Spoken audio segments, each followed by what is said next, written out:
So, I guess there's different levels of where people, just kind of stay with God. Um, Maybe some just get baptized and get saved and never, really, seek to know Him. I wonder how much belief is there. But that's just my opinion. Other people, seek more. I'm one of those people that has spent so long seeking Him, even knowing He's there, and still seeking Him more, and completely relying on Him for everything. Not until the last 5 years has been this whole process of me having to have complete dependence on Him. And I'm like, what? Why are we doing this, God? Why are we doing this? Because there's been so much stripped away from me. But there's a reason for it. Part of it is being refined under the fire. This would come way later. This doesn't happen with the new Christians. I think it's just because I've always sought Him with so much confusion many times, because it's like, especially in nursing, it's like, but God, I did the right thing here. What else could I do? And I will go back and forth, like, what's going on? I'm kind of naive in the fact that I didn't realize how corrupt the world was until I entered nursing. I guess I had thought that most people, I knew there was corruption and all that. I just thought it was very minimal at all levels, and I thought that most people were good. And since becoming a nurse, I have found out in every way, from personal to professional, how horrible, and so it has so troubled me, because that's one thing that AA doesn't really address. Because even though, and I guess that's the struggle I've had, because it's like, well, I'm so used to an A, it's like, well, no, I'm doing something wrong. It's me, I'm doing something wrong. This is what I've struggled with, okay? Because when AA, when you've gone through it, you know yourself well. God strips everything, so you know what you did was the right thing. And yet all these people, like, because of corruption, whether professional, doing things that, just are like, how could this possibly be happening? And so I end up seeking God even more, like, what do you want me to do?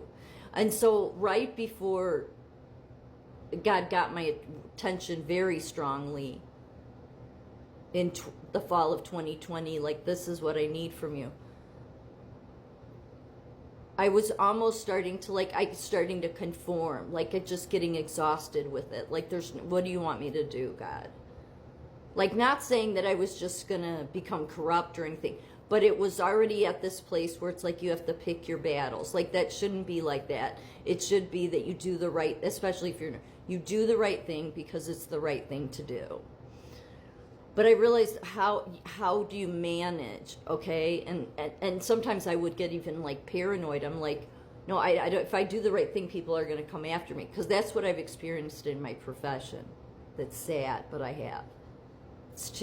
I'm not going to go into how that's absolutely true. I've done enough videos about it. But, so then when you realize the world is corrupt, it's not looking for you to do the right thing. And it has nothing to do with me. It's like doing the right thing by a patient, okay? And so then I reach for God more. I'm like, I don't know how, I turn my will over to you. I know your will is for me to do the right thing.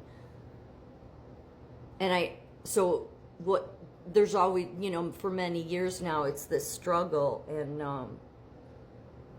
to the point where I would tell people that I worked with that were younger than me, who would go to try to do the right thing and report somebody, I'm like, it's not going to work out the way you think.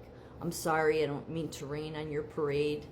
These were young men, and they were like, no, we're in the right here. And they totally were, but I'm like, it's not, they're going to protect the corrupt one. Because they do. And then that's what they found out. And I hated seeing that, and I hated even saying that, because, it's that lesson you learn in this world, that it doesn't pay to do the right thing. That's how they get most people to then just conform.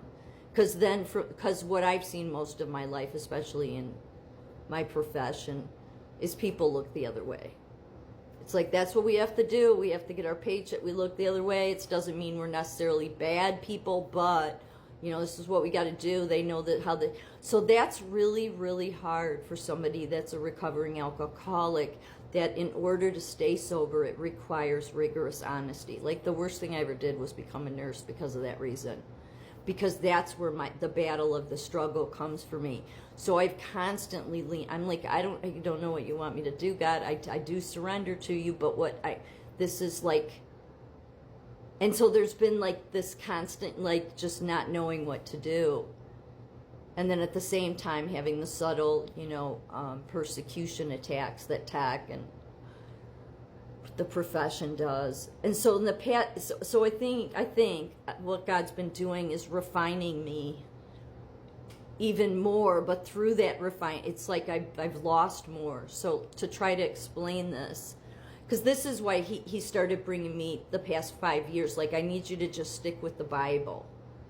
Like, you already have the Spirit, I already know I had the Spirit of him in me, God, that's who I've always looked to, but that I needed to understand Jesus's experience more, not just from what the churches say, but that there's relevance here. So, and I hate using this word, but it is in Christianity, mysticism. I always bash, this Christian mysticism, but there's this part that does apply. So it says mysticism in Christian context refers to the spiritual practice and experience of a direct, intimate and transformative encounter with God. It emphasizes union with God in spirit and love, often involving deep prayer, contemplation, silence, solitude.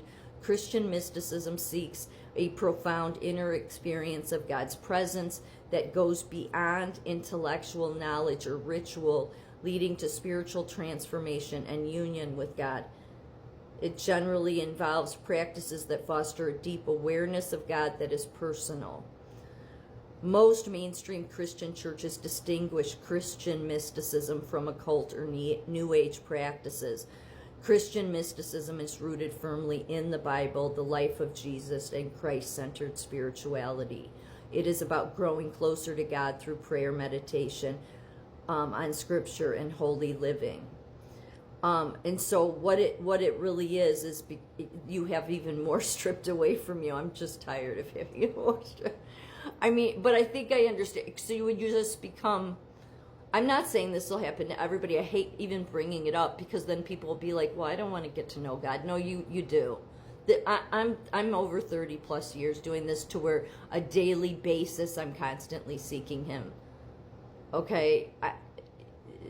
So the past 5 years have been, you know, okay, I'm going to bring you closer to me.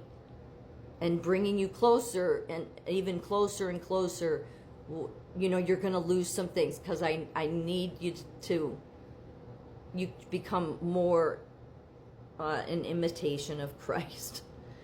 So the other thing, because I was asking AI about this. So, often found in Christian spiritual writings, especially in mysticism and sanctification theology, the closer a person draws to God, the more they are purified or stripped of attachments, pride, and worldly desires. Jesus' words in John 15:2 speak of the Father pruning every fruitful branch so it may bear more fruit. The removal from the world here doesn't always mean isolation from people, but rather detachment from the world's values, ambitions, and dependencies. In practical terms, this process can feel like loss, yet the intent is renewal. As external identities fall away, what remains is humility, love, and a likeness to God.